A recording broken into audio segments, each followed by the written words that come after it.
Saddam Hussein Iraq کے سب سے طاقتور مسلم حکمران تھے۔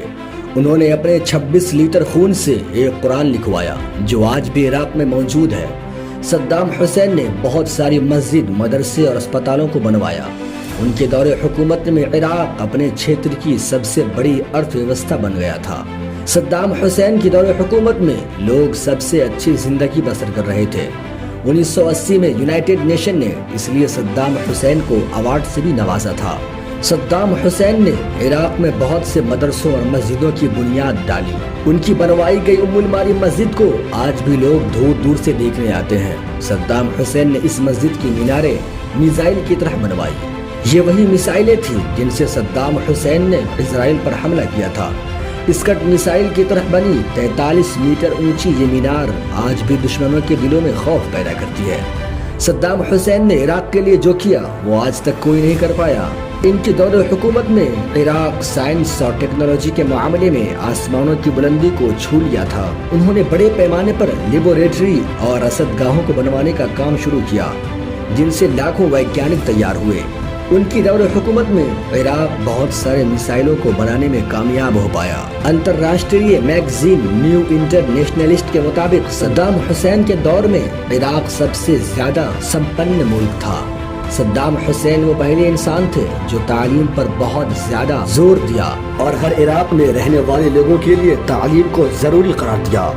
صدام حسین کی لوکپریتا سارے ریکارڈ توڑ دیے۔ وہ اپنے وقت کے عرب دیشوں کے سب سے مشہور انسان تھے۔ امریکہ نے صدام حسین کو کئی بار قتل کروانے کی کوشش کی۔ یہی وجہ ہے کہ صدام حسین جب بھی باہر نکلتے تو پہلے ان کے ہم شکل کو گاڑی سے روانہ کیا جاتا تاکہ صدام حسین کو بچایا جا سکے۔ صدام حسین پہلے عراقی حکمران تھے کہ جن کے کھانے کو سائنٹسٹ اور ڈاکٹر چیک کیا کرتے تھے۔ صدام حسین نے اپنی پوری زندگی عراق کو دنیا کا سب سے طاقتور دیش بنانے میں لگا دی۔ وہ کبھی بھی اپنی زندگی میں پوری رات سو نہیں پائے۔ صدام حسین کب اور کہاں ہوں گے یہ ان کے علاوہ کسی کو نہیں معلوم ہوتا۔ صدام حسین نے عراق میں پہلی بار سختی سے قانون لاگو کروایا۔ ان کی دور حکومت میں نیتاؤں کو عیش و عشرت کی زندگی جینے کے لیے مناہی تھی۔ انہوں نے اپنی سرکار سے کئی لوگوں کو صرف اس لیے برخاست کر دیا کیونکہ وہ لگژری گاڑیوں میں سج دھج کر آتے۔ صدام حسین کو فزکس، ہسٹری اور ملٹری سائنس میں مہارت حاصل تھی۔ یہی وجہ ہے کہ ان کے دور میں عراق ملٹری سائنس کے چھیتر میں آسمانوں تک پہنچ گیا۔ ان کی لائبریری میں وگیان اور اتہاس کی دنیا بھر کی کتابیں موجود تھی۔ صدام حسین خود بھی ایک لیکھک تھے۔ ان کی لکھی ہوئی کتابیں آج بھی پوری دنیا میں پڑھی جاتی ہے۔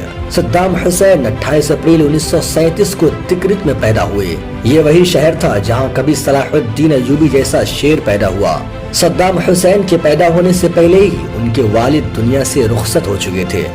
ماں نے پرورش کی اور پھر چچا انہیں لے کر بغداد چلے گئے۔ بغداد میں رہ کر ہی صدام حسین نے سائنس اور ٹیکنالوجی کی تعلیم حاصل کی اور کچھ ہی سمے میں عراق کے سب سے بہترین کمانڈر بن گئے۔ انہوں نے دنیا کے مشہور یونیورسٹی جامع القاہرہ میں تعلیم حاصل کی۔ یہ وہی یونیورسٹی تھی جس سے محمد مرشد اور ریاض جیسے بڑے بڑے راجنیتا تیار ہوئے۔ صدام حسین کو عراق کا سب سے انصاف پسند حکمران مانا جاتا ہے۔